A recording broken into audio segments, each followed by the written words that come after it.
اللہ غنی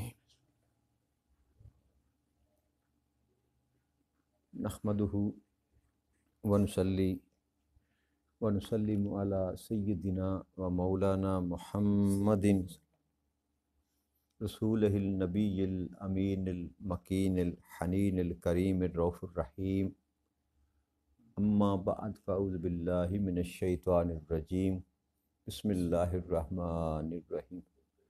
واجب الاحترام ساتھی، اللہ تعالیٰ کا بے پناہ لطف و کرم اور اس کا احسان عظیم ہے کہ جس کی توفیق سے ہم اس کے ذکر کے لیے اس کے گھر میں جمع ہیں۔ آج ہم اللہ کی توفیق سے سورہ ہود کی آیت نمبر 19 سے اپنے سبق کا آغاز کر رہے ہیں۔ اللہ کی نے ارشاد فرمایا، الذین یصدون عن سبیل اللہ ویبغونہا عوجا وہم بالآخرۃ ہم کافرون۔ اور جو لوگ دوسروں کو اللہ کی راہ سے روکتے ہیں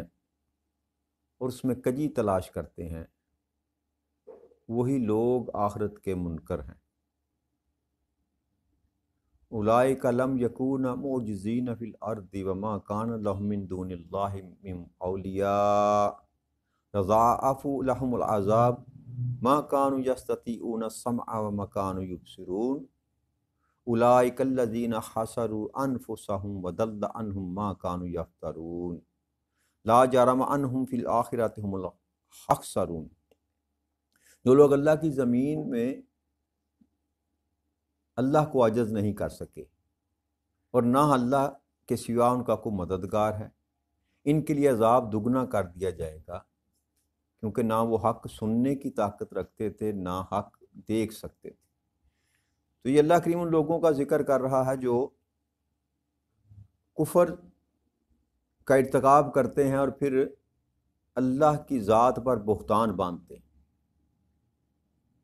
جن کو اللہ کریم نے ظالم کا ٹائٹل عطا کیا۔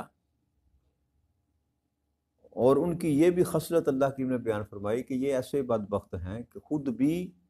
دین کے ساتھ رغبت نہیں رکھتے، دین کی طرف مائل نہیں ہوتے، فقط یہی نہیں، دوسرے لوگوں کو اللہ کی راہ میں آنے سے روکتے ہیں اور پھر اس میں کجیاں تلاش کرتے ہیں، یعنی کہ ایسے نقائص تلاش کرنے کی کوشش کرتے ہیں، حالانکہ جو اللہ کا کلام ہے یا اللہ کی جو بات ہے اس میں کسی قسم کی کجی اور کمی تو ممکنات میں سے ہی نہیں ہے، مگر یہ ان کا وتیرہ رہا، ہر نبی کے ساتھ یہی معاملہ کرتے تھے۔ اور سب سے بڑھ کر تاجدار کائنات صلی اللہ علیہ وسلم جب کلام کرتے تو اس میں سے نقص نکالنے کی کوشش کرتے، اس میں سے ذو معنی معاملے جو تھے نا اس کو کرنے کی کوشش کرتے، بیان کچھ کیا جاتا ہے، کیونکہ عربی ایک ایسی زبان ہے کہ جس کے ایک ایک لفظ کے کئی کئی معنی نکلتے ہیں، تو وہ جو اس کے مثبت معنی ہوتے ان کو اختیار نہ کرتے، جو منفی معنی کی طرف اگر رجحان ہوتا ان کا تو اس کی طرف جاتے۔ جیسے رب کریم نے اپنے حبیب کے لیے کہا کہ خبردار میرے محبوب کو رائی نہ کر کے نہ پکارا کرو، حالانکہ لغت کے لحاظ سے اس معنی میں کوئی ایسی خرابی نہ تھی، مگر چونکہ وہ کسی اور مقصد کے لیے بھی استعمال ہوتا تھا اور وہ اس کا مطلب وہ لیتے تھے، تو اللہ نے منع فرما دیا کہ اب جس معنی میں یہ تھوڑی سی بھی میرے محبوب کی شان کی مخالفت میں یہ بات کرتے ہیں، وہ لفظ ہی تمہارے لیے ممنوع کر دیا گیا۔ تو یہی کام وہ کرتے تھے کہ جو کلام کیا جاتا تھا اس میں سے کمی اور کجی تلاش کرنے کی کوشش کرتے کہ یہاں میں سے ہمیں کوئی ایسا نقطہ مل جائے جس سے لوگوں کو ہم متنفر کر سکیں، تو یہ بھی خصلت ان میں پائی جاتی تھی، اس لیے اللہ کریم نے ان کو ظالم ڈکلیئر کیا۔ تو اللہ فرماتا ہے کہ حقیقت میں یہی وہ لوگ ہیں جو اللہ کے سامنے پیش ہونے سے انکار کرتے ہیں، آخرت کے منکر، یعنی کہ جن کے اندر یہ خوف نہیں رہتا نا، محاسبے کا خوف، مواخذے کا خوف، وہی اتنا دیدہ دیر ہو سکتا ہے۔ تو اللہ فرماتا ہے کہ یہ لوگ نہ تو زمین پر مجھے عاجز کر سکے، نہ کر سکتے تھے، نہ ہی ان کا کوئی اور مددگار ہو سکتا ہے۔ اب ان کے لیے ان کے ان اعمال کے سبب ان پر دگنا عذاب کیا جائے گا۔ کیوں؟ کہ وہ حق سننے کی طاقت رکھتے تھے نہ حق دیکھ سکتے تھے۔ تو یہ جو ایک تو ہوتا ہے انسان کفر پر ہو، دین کو قبول نہ کرے، یہ اس سے بڑھ کر ہے، ایک دین قبول نہ کرنا، دوسرا دین کے معاملے میں روڑے اٹکانا، کجیاں تلاش کرنا، اور پھر ہے کہ اللہ کی ذات پر بہتان باندھنا۔ یہ ساری بات خصلتی ہیں جو تھی وہ رب کریم بیان کر رہا ہے، ان کے لیے اللہ کریم نے فرمایا کہ ان پر دگنا عذاب کیا جائے گا۔ ایسے تو اللہ کریم کا قاعدہ ہے، پورے قرآن کریم اللہ نے فرمایا کہ جو کرے گا اس کے مطابق اس کو سزا دی جائے گی، ایک گناہ کے بدلے ایک عذاب یا ایک نیکی کے بدلے ایک اس کا جزا دی جائے گی، مگر یہاں اللہ نے فرمایا کہ ان کا عذاب بھی دگنا ہوگا۔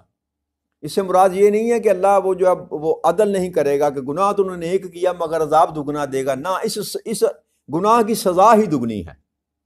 یعنی کہ یہ اتنا بڑا گناہ ہے کہ اس گناہ کی رب کریم کے ہاں سزا ہی دگنی ہے۔ اللہ فرماتے ہیں ان کے لیے عذاب جو ہے وہ دگنا کر دیا جائے گا ان کے ان بدعمالیوں کے سبب سے۔ اور پھر یہ بات جو اللہ کرتا ہے کہ سننے کی طاقت نہیں رکھتے تھے اور نہ حق کو دیکھ سکتے تھے، حالانکہ وہ آنکھیں بھی رکھتے تھے اور وہ کان بھی رکھتے تھے، مگر بغض اور عناد کے تحت وہ حق بات کو سننے کے لیے تیار نہ تھے، اور اسی کینہ کی وجہ سے وہ حق کو دیکھ بھی نہ سکتے تھے۔ اور پھر اللہ نے فرمایا یہی وہ لوگ ہیں جنہوں نے اپنی جانوں کو نقصان پہنچایا، اور جو بہتان وہ باندھتے ہیں وہ سب ان سے جاتے رہے، کہ جب قیامت کے دن اللہ کی بارگاہ میں ان کو پیش کیا جائے گا، اللہ کریم اس کا بتا رہا ہے کہ ان کو دگنا عذاب بھی دوں گا، اور پھر یہ جو بہتان باندھتے ہیں، افطرا کرتے تھے، مجھ پر بہتان باندھتے تھے یا میرے محبوب پر بہتان باندھتے تھے، وہ جاتا رہے گا۔ جب حق کھل کر اور ساری حقیقت کھل کر ان کے سامنے آ جائے گی تو وہ جو خود ساختہ انہوں نے گمان کر کے رب کے متعلق یا رب کے رسول صلی اللہ علیہ وسلم کے متعلق جو افطرا کیا ہوگا، اللہ فرماتا ہے وہ ان سے جاتا رہے گا۔ لا جرم انہم فی الآخرۃ هم الاخسرون، یہ بالکل حق ہے کہ یقیناً وہی لوگ آخرت میں سب سے زیادہ خسارہ ڈھانے والے۔ اللہ فرماتا ہے سب سے زیادہ جو طبقہ نقصان میں رہے گا اور خسارے میں رہے گا، یہ وہی لوگ ہیں جو کفر بھی کرتے ہیں اور اللہ کے دین سے لوگوں کو روکتے ہیں، اس میں کمیاں تلاش کرتے ہیں، آخرت پر یقین نہیں رکھتے، اور یہ کہ وہ اللہ کے سوا کسی اور کو اپنا مددگار سمجھتے ہیں۔ یہ ساری جن لوگوں کے اندر خصلتیں یا بد خصلتیاں پائی جاتی ہیں، اللہ فرما رہا ہے حقیقت میں یہ وہ لوگ ہیں کچھ سب سے زیادہ خسارہ اٹھانے والے ہوں۔ ان الذین آمنوا وعملوا الصالحات واخبتوا الی ربہم اولئک اصحاب الجنہ ہم فیہا خالدون، بے شک جو لوگ ایمان لائے اور نیک عمل کرتے رہے اور اپنے رب کے حضور عاجزی کرتے رہے، یہی لوگ اہل جنت ہیں اور اس میں ہمیشہ رہنے والے ہیں۔ اس کے مقابل میں اللہ نے فرمایا کہ مگر ان کے سوا جو وہ لوگ ہیں جو ایمان لے آئے اور ایمان لانے کے بعد نیک اچھے عمل کرتے رہے اور وَأَخْبَتُوا اپنے رب کے حضور خشوع اور خضوع کے ساتھ پیش ہوتے رہے۔ اخبتو سے مراد ہوتا ہے کہ کہتے ہیں کہ نیچے زمین میں اترنا، نیچے زمین میں اترنا، اس کو کہتے ہیں اخبتو۔ سے مراد یہ ہے کہ اللہ کے سامنے جب انسان کھڑا ہو تو وہ عجز و انکساری کی انتہا درجے پر، جس کو میں تزلزل کا لفظ استعمال کرتا ہوں، اس مقام پر جا کے رب کریم کی بارگاہ میں کھڑا ہو، ایمان والا بھی ہو، نیک عمل بھی کرے، اور رب کے سامنے جب پیش ہو تو خشوع و خضوع کے ساتھ کھڑا ہو۔ یعنی کہ جب انسان نیکی کرے تو دل میں یہ خیال کرے کہ جو کچھ میں کر رہا ہوں یہ اللہ کے لیے کر رہا، اور اس پر یہ گمان نہ رکھے کہ اس نیکی کے سبب سے جو ہے وہ معاف کر دیا جاؤں گا یا مجھے اللہ کریم بخش دے گا۔ وہ نیکی اس لیے کرے کیونکہ رب کریم کا یہ حکم ہے، اللہ کریم نے یہ کہا ہے، اللہ کے رسول نے یہ کہا ہے۔ اور خشوع کا مطلب یہ ہوتا ہے کہ اللہ کا وہ خوف جو ہے نا، اللہ کے عذاب کا اور اللہ کے عدل کا جو خوف ہے، وہ انسان کے دل پر ہر وقت طاری رہنا چاہیے، چاہے وہ جتنا بھی نیک کیوں نہ ہو، عبادت گزار کیوں نہ ہو، جتنا بھی صالح کیوں نہ ہو، اللہ کے خشوع اور خضوع سے جو ہے نا ایمان والے کا دل کبھی خالی نہیں ہونا چاہیے۔ اللہ فرماتا ہے جو ایسے لوگ ہیں نا جو عجز و انکساری کے ساتھ میری بارگاہ میں پیش ہوتے ہیں، ایمان والے بھی ہیں، نیک عمل بھی کرتے ہیں، اور اس کے ساتھ اللہ کے ہاں عاجزی کے ساتھ پیش ہوتے ہیں۔ یہ عجز و انکساری جو ہے نا یہ بھی شرط ہے، یاد رکھیے، ایمان کے بعد جو انسان کو کمال درجہ تک پہنچانے والی جو چیز ہے نا، اس کے ایمان کو اور اس کی ابدیت کو کمال تک پہنچانے والی جو چیز ہے وہ عجز ہے اور انکساری ہے رب کریم کے سامنے، کہ جب بندہ رب کریم کے سامنے کھڑا ہو تو کہے مولا میں کچھ بھی نہیں، بس تو ہی تو ہے، میرا وجود کوئی نہیں ہے، میری خواہش کوئی نہیں ہے، میری رضا کوئی نہیں ہے، میری سوچ کوئی نہیں ہے۔ اپنے آپ کو کلیتاً سرنڈر کر دینا رب کریم کے سامنے، نیچے چلا جائے انسان اور کہے کہ میرا تو وجود ہی کوئی نہیں تیرے سوا، جو کچھ ہے بس تو ہی تو ہے۔ جب اس مقام پر اللہ کہتا ہے بندہ آتا ہے نا، حقیقت میں یہ لوگ اہل جنت ہیں، جس کے اندر میں پائی جاتی ہے، جس کی اپنی ذات ابھی باقی ہے، جو اپنے وجود کی بقا کی فکر میں رہتا ہے، یا جو اپنے نام کی فکر میں رہتا ہے، وہ بھلے نمازیں بھی پڑھتا رہے، نیک عمل بھی کرتا رہے، مگر رب کے ہاں وہ مقام پانے والا نہیں ہے جن کا ذکر یہ رب کریم کر رہا کہ عز و انکساری جو ہے یہ ایمان والے کا شیوا ہے. ایمان والا ان صفات سے خالی نہیں ہو سکتا. جس کے اندر یہ صفات نہیں ہوتی وہ بے شک کلمہ کو ہو مگر وہ ایمان کی اس مقام تک نہیں پہنچا جس کا ذکر رب کریم کر رہا. اور اللہ نے فرمایا کہ جن کے اندر یہ صفتیں پائی جاتی ہیں نا کہ ایمان لانے کے بعد وہ اچھے اعمال کرتے ہیں اور پھر اللہ کے سامنے جب بھی پیش ہوتے ہیں عز و انکساری کے ساتھ اور خشوع و خضوع کے ساتھ پیش ہوتے ہیں، حقیقت میں یہی وہ لوگ ہیں جو جنت کے حقدار، ان کے لیے جنتیں ہیں اور وہ ہمیشہ ہمیشہ اس میں رہنے والے ہیں. پھر اللہ کی ارشاد فرمایا مثل فریقین کالاعمی والاسمی والبصیر والسمیع هل یستویان مثلا افلا تذکرون. تو ان دونوں فریقوں کی یعنی کہ کافر اور مسلمان اللہ فرما رہا ہے ان دونوں کی مثال اندھے اور بہرے دیکھنے اور سننے والوں کی سی ہے. یعنی کہ دونوں کا حال برابر ہے کہ کیا تم پھر نصیحت قبول نہیں کرتے؟ کہ ایک وہ ہے جو اندھا ہے اور بہرا ہے. اللہ یہ بات سمجھانا چاہتا ہے کہ ایک اندھا اور بہرا ہے اور دیکھنے والا ہے اور ایک سننے والا ہے. اب یہ ان دونوں کو برابر نہیں کہا جا سکتا، ان دونوں کا حال برابر نہیں ہو سکتا. تو یہاں اللہ کریم نے کفار کو اندھا بھی کہا اور بہرا بھی کہا اور ایمان والوں کو کہا دیکھنے والا اور سننے والا. تو اللہ فرما رہا ہے کہ یہ دونوں برابر کیسے ہو سکتے ہیں؟ ان کا حال برابر نہیں ہو سکتا. پھر بھی تم نصیحت قبول نہیں کرتے. اس بات کو جان کر بھی پہچان کر بھی کہ جیسے اندھا اور بینا برابر نہیں ہو سکتے، جیسے بہرا اور سننے والا برابر نہیں ہو سکتے، ویسے ہی ایمان والا اور بے ایمان جو ہے وہ برابر نہیں ہو سکتے، اور نیک عمل کرنے والا اور بد عمل کرنے والا برابر نہیں ہو سکتے. وَلَقَدْ أَرْسَلْنَا نُوحًا إِلَىٰ قَوْمِهِ إِنِّي لَكُمْ نَذِيرٌ مُّبِينٌ. اور بے شک ہم نے نوح علیہ السلام کو ان کی قوم کی طرف بھیجا تو انہوں نے کہا کہ میں تمہارے لیے کھلا ڈر سنانے والا بن کر آیا. تو یہاں سے رب کریم نے حضرت نوح علیہ السلام کا جو واقعہ ہے اس کو دوبارہ شروع کیا. یہاں اس سورہ ہود میں اس کی تفصیل کے ساتھ رب کریم نے اس واقعے کو بیان کیا. اور رب کریم تقریباً ہر ہی مقام پر اللہ کریم نے جب کفار اور مشرکین کی اور مومنین کی جب گفتگو کرتا ہے، آخرت کی گفتگو کرتا ہے، تو کسی نہ کسی نبی کا پرانی امتوں میں سے کوئی نہ کوئی قصہ جو ہے وہ ساتھ بیان کرتا ہے. اس کے دو سبب ہوتے ہیں. ایک سبب تو یہ ہوتا ہے کہ سننے والا جو ہے اس کا جو ہے عقیدہ کھل جائے، اس کو سمجھ آ جائے کہ سابقہ قوموں کے ساتھ اللہ کریم نے کیا کیا، جو اچھے تھے ان کے ساتھ کیا سلوک کیا، جو برے تھے ان کے ساتھ کیا سلوک کیا. اور سب سے مین سبب جو ہوتا تھا رب کریم کا یہ بیان کرنے کا، وہ نبی اکرم صلی اللہ علیہ وسلم کے دل کو تسکین دینے کے لیے کہ میرے محبوب یہ فکر نہ کریں، آپ سے پہلے بھی جتنے نبی آئے ان کے ساتھ بھی ایسا ہی ان کا رویہ رہا. ہود کے ساتھ بھی یہ رہا، نوح علیہ السلام کے ساتھ بھی رہا، عیسیٰ علیہ السلام کے ساتھ، موسیٰ علیہ السلام کے بعد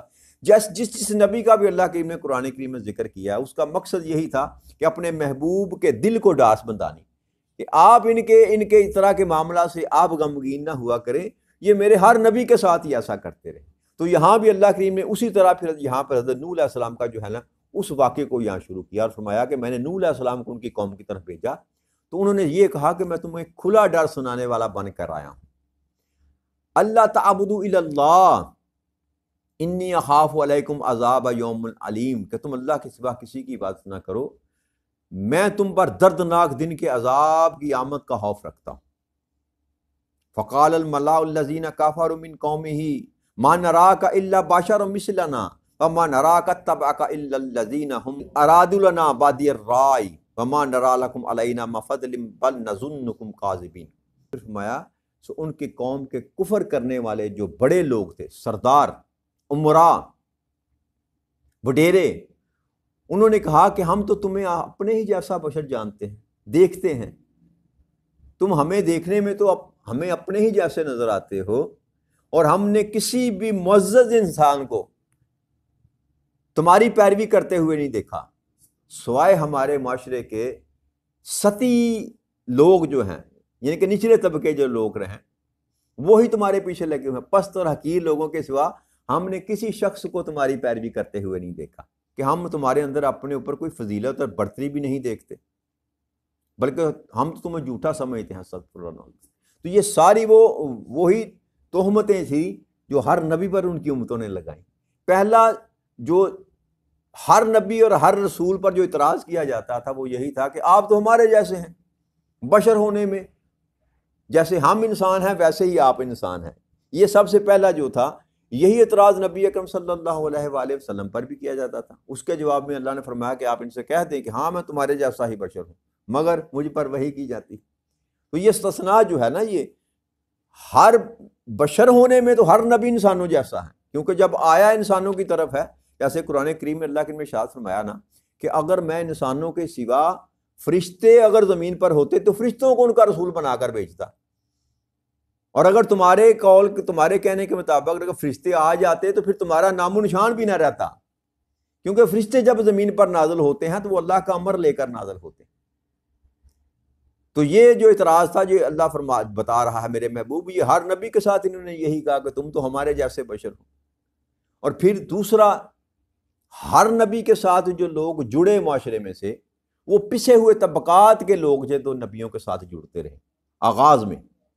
کیونکہ جو مالدار لوگ ہوتے ہیں، جو وڈیرے ہوتے ہیں، جو کسی بھی دور کے، کسی بھی امت کے، کسی بھی قبیلے کے، کسی بھی علاقے کے جو مالدار لوگ ہوتے ہیں، ان کا دین ان کی ضرورت نہیں ہوتا، مذہب ان کی ضرورت نہیں ہوتا، وہ ان چیزوں سے مبرہ ہوتے ہیں، وہ ان چکروں میں پڑنا بھی نہیں چاہتے۔ ان کا مطمع نظر جو اللہ نے بیان کیا تھا نا، فقط دنیا ہوتی ہے، دنیا کی چاہت ہوتی ہے، مال ہوتا ہے، ظاہری اسباب ہوتے ہیں، تو وہ ان کے پیچھے ہی بھاگتے ہیں۔ اور یہ کہنا کہ آپ کو ہم پر کوئی ظاہری فضیلت بھی نہیں ہے، یہ بھی وہی پیرائے میں بات کرتے ہیں کہ جو بھی نبی آیا، سوائے داؤد علیہ السلام کو اللہ نے بادشاہی عطا فرمائی اور سلیمان علیہ السلام کو اللہ نے بادشاہی عطا فرمائی، جتنے بھی نبی آئے وہ یوں سمجھیے کہ ظاہری طور پر غریب گھرانوں میں سے آئے، یعنی کہ ظاہری دنیا ان نبیوں اور رسولوں کے پاس نظر نہ آتی تھی، ہے نہ تھی۔ اس سبب سے ہر نبی کو یہ کہا جاتا تھا کہ ہم تو آپ میں سے کوئی ایسی بات نہیں دیکھتے، مال و دولت ہمارے پاس ہے، اقتدار ہمارے پاس ہے، جاہ و جلال ہمارے پاس ہے، تو نبوت آپ کو ہی اللہ کریم نے عطا کرنی تھی۔ تو یہاں نوح علیہ السلام کو بھی انہوں نے یہی جواب دیا کہ ہم ظاہری فضیلت اور برتری تمہارے پاس تو کوئی ایسی دیکھتے نہیں کہ جس سبب سے ہم مان لیں کہ تم اللہ کے نبی ہو۔ تو اب ذہنی طور پر جو دنیا پرست لوگ ہوتے ہیں، وہ دنیا کے پیمانوں پر ہی سب کو ناپتے ہیں کہ نبوت کے لیے یہ ضروری نہیں ہے کہ انسان مالدار ہو، اس کے پاس جاہ دولت ہو، اقتدار ہو، یہ اللہ کی طرف سے اپنی مرضی ہے جس کو وہ نبی چن لے۔ مگر چونکہ وہ دنیا پرست ہیں اور دنیا کے پیمانے پر سب کو ناپتے تولتے ہیں، تو ہر نبی کے ساتھ پر یہی معاملہ کرتے تھے کہ تمہارے پاس تو کوئی ایسی چیز ہی نہیں ہے، نہ تم خود بھی غریب ہو، تمہیں ماننے والے بھی ایسے کمتر اور حقیر لوگ ہیں، تو ہم تو تمہیں جھوٹا جانتے ہیں۔ یعنی کہ ان کو حق ماننے کے لیے ضروری تھا کہ جو نبی اللہ کی طرف سے آئے وہ مالدار ہو، وہ کسی اونچے طبقے کا ہو، کسی ان کے ظاہری طور پر جو ان کے قبائل میں سے جو اعلیٰ نسب کا ہوگا، اس کو وہ نبی ماننے کے لیے تیار ہوں گے۔ تو آج کے دور میں بھی ایسا ہی ہے، جو بندے بے شک حق پر ہیں، اللہ کے دین پر ہیں، اللہ کے رسول کی ماننے والے ہیں، حقیقت میں اللہ اور اللہ کے رسول کے دین کے مطابق ہیں، مگر ان کے پاس اگر مال نہیں ہے تو ان کی بات سننے کے لیے تیار کوئی نہیں۔ آج کے اس معاشرے میں بھی یہاں پر عزت اور توقیر جو ہے، جو فضیلت جو ہے، وہ آج بھی مال والے کی ہے، اور یہ صدیوں سے چلا آ رہا ہے یہ رواج، اور یہ نہ ختم ہونے والا سلسلہ ہے۔ مگر اللہ جو بات سمجھانا چاہ رہا ہے وہ یہ ہے کہ جو ظاہری فضیلت ہے بندے تو تلاش کر رہا ہے دنیا میں، جس مال اور اقتدار جو تو ذہن میں بنا کر بیٹھا ہے، جس سبب سے تو ناپتا ہے کہ یہ اللہ کی فضیلت کے فضل کا معاملہ ہے، ایسی بات نہیں۔ اللہ کا فضل جو ہے وہ ان چیزوں سے ماورا ہے۔ اللہ جس کو چاہتا ہے اپنی رحمت سے مستفید کر دیتا ہے، جس کو چاہتا ہے وہ چن لیتا ہے۔ وہ بھلے کسی کو نبی بنا دے، کسی کو رسول بنا دے، کسی کو آخر الزمان نبی بنا دے، خاتم الانبیاء بنا دے، کسی کو اپنا دوست منتخب کر لے، کسی کو ہدایت نصیب فرما دے، کسی کو سیدھے رستے پر لگا دے۔ اس کے لیے اللہ یہ نہیں دیکھتا کہ اس کے پاس دولت ہے کہ نہیں ہے، یہ پیمانے انسانوں کے بنائے ہوئے ہیں، اور جب انسان ناپتا ہے، تولتا ہے، تو انہی پیمانوں پر تولتا ہے۔ تو نوح علیہ السلام کو بھی انہوں نے اس معاملے میں آ کر جھوٹا کہہ دیا، استغفر اللہ، کہ ہم تو تم کو جھوٹا مانتے ہیں کہ ظاہری اسباب تو تیرے پاس ہے ہی کوئی نہیں، ہمارے جیسا تو انسان ہے، مال و متاع تیرے پاس کوئی نہیں، اور دوسرا یہ کہ کوئی قابل ذکر شخص جو ہے ہمارے قبیلوں میں سے، ہماری امت میں سے، وہ تمہارے ساتھ بھی نہیں کھڑا، تو کیسے استغفر اللہ نعوذ باللہ کیوں کر سچا ہو سکتا ہے؟ ہم اس معاملے میں تجھ کو جھوٹا جو ہے وہ تصور کرتے ہیں۔ تو یہ ایمان والوں اور کفار کے درمیان جو لکیر کھینچی جاتی تھی ہر دور میں، وہ پیسے کی بنیاد پر کھینچی جاتی تھی کہ اگر پیسہ ہے تو آپ حق پر ہیں، اگر پیسہ نہیں ہے تو آپ حق پر نہیں ہیں۔ مگر اگر اللہ کے ہاں یہ فضیلت اور برتری کا درجہ جو ہے یہ اللہ کے ہاں یہ نہیں ہے۔ اللہ کریم کہتا ہے کہ میرے نزدیک تو سب سے بلند تر وہ ہے جو تقوی پر ہے، جو پرہیزگاری پر ہے، جو اللہ اور اللہ کے رسولوں کے کہے ہوئے احکامات کے مطابق زندگی بسر کرتا ہے، میرے قریب تو وہ زیادہ فضیلت میں بھی ہے، برتری میں بھی ہے۔ تو یہ کا معیار وہ جو انسان نے بنا رکھا ہے، دوسرا دو معیار ہیں، اور دوسرا معیار وہ جو رب کریم نے بنا رکھا ہے۔ اب کامیاب وہی ٹھہرے گا جو اللہ کے بنائے ہوئے معیار پر زندگی بسر کرنے کی کوشش کرے گا۔ دنیا کی تان و تشنیع سے جو بندہ حق کو چھوڑ کر کسی اور طرف جانے کی کوشش کرے گا وہ تباہ و برباد ہو جائے گا۔ دنیا میں اگر آپ حق پر ہیں تو آپ کو سب کچھ برداشت کرنا پڑتا ہے، سب کچھ سننا پڑتا ہے۔ اگر نبیوں کے ساتھ ذرا غور تو کریں نا، اگر اللہ کے محبوب لوگوں کے ساتھ یہ رویہ رکھا جاتا تھا کہ ان کے ساتھ ایسی تہذیب امیز گفتگو کی جاتی تھی تو ہم کس باغ کے مولی ہیں؟ ہمارا تو نہ تینوں میں نہ تیروں میں ہمارا تو شمار ہی کہیں نہیں ہوتا۔ اور اگر ہم کسی کو حق بات بیان کرتے ہیں اور وہ ہمیں تان اگر کرتا ہے تو ہمیں اس کو برداشت کرنا چاہیے، کیونکہ یہ بھی سنت ہے نبیوں کی کہ جب ان کو ستایا جاتا تھا، تان کیا جاتا تھا تو وہ صبر اختیار کرتے تھے۔ کیوں کہ جب آپ کام میرے دوستوں بھائیو آپ اللہ کے لیے کر رہے ہیں، اللہ کے دین کے لیے کر رہے ہیں، تو یہ ساری مصیبتیں جو پھر آتی ہیں ان کو برداشت کرنا بھی اسی رب کے لیے ہے۔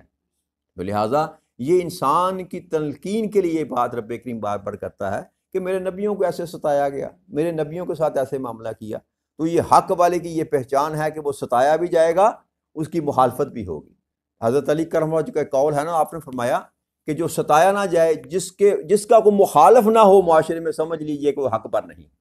کہ جب آپ حق بیان کریں گے تو یہ لازماً بات ہے کہ جس کے مفادات کو ٹھیس پہنچے گی وہ آپ کے مخالف ہو جائے گا۔ تو حق کی ایک سب سے بڑی نشانی یہ بھی ہے کہ جب آپ حق بیان کریں گے تو آپ کو مخالفت کا سامنا کرنا پڑے گا۔ تو آج یہی بات ختم کرتا ہوں، انشاءاللہ کل اس سے آگے مضمون بیان کریں گے۔ وما علینا الا البلاغ المبین۔ السلام علیکم ورحمۃ اللہ۔